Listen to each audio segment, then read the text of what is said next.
clear, at least to Samantha. She watched him undressing carefully in the surgery room, easing a messily bandaged shoulder out of the torn shirt. His clothes were filthy, his skin covered in a fine sheen of sweat. She could smell already that the wounds were septic. Trying to control her shaking, she straightened, let go of her daughter and took a step towards him. "You want me to help you?" she said. It was the first time such a concept had ever repulsed her.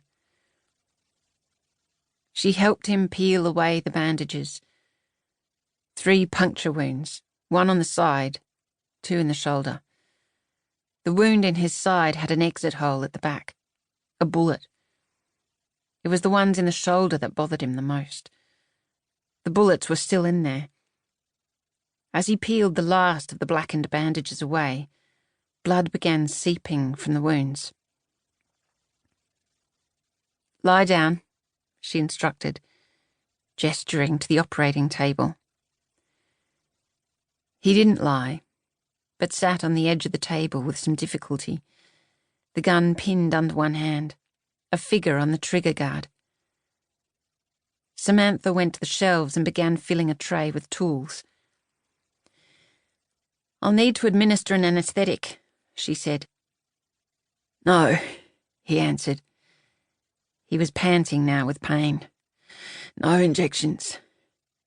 "But I can't—" She whirled around, gestured to his wounds. "I can't perform surgery on you without a local anaesthetic at least."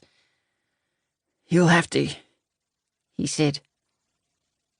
She waited for more, but there was none. He wasn't willing to let her inject him with something. Didn't trust her not to administer a general anaesthetic and knock him out. But he trusted her with a scalpel. Why? She could slash him, stab him. Then, of course, what good would that do? A nicked artery would put him down in 3 minutes, maybe longer. Long enough for him to fire the gun at her, or Isabel. Long enough for him to swing one of those huge fists. The wounds were days old. He'd clearly been hiding somewhere filthy, waiting for the strength to enact his plan. "You're him, aren't you?" she said, low enough that her daughter couldn't hear. "The one they've been looking for. Regan Banks." He didn't answer. She watched his cold eyes appraising the scalpel in her hand. "You're not going to let us live, are you?" she said. Again, no answer came. 5 weeks later. Chapter 2.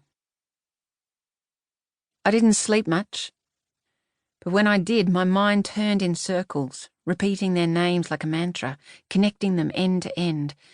When I was really tired, my lips moved. I sometimes woke to the sound of my own whispering. Rachel Howes, Marissa Hayden, El Ramon, Rosetta Polar, Regan's girls. The innocent lives he had taken. He left their bodies ruined on lonely stretches of sand, horrors to be discovered by strangers.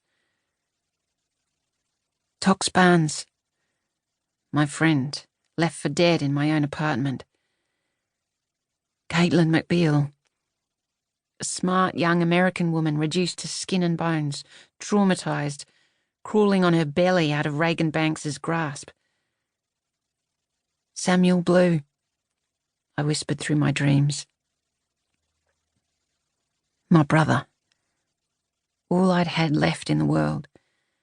The only man who would never abandon me, never judge me.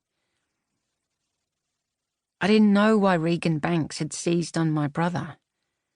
But my research, my gut instinct, and what my friends had been able to determine was that Regan Banks was obsessed with him. Regan, a boy from the suburbs, a foster kid like me, had spent 15 years in prison, incarcerated for the brutal murder of a young woman when he was just 17. Regan had found Dr. Rachel Howes working late in a vet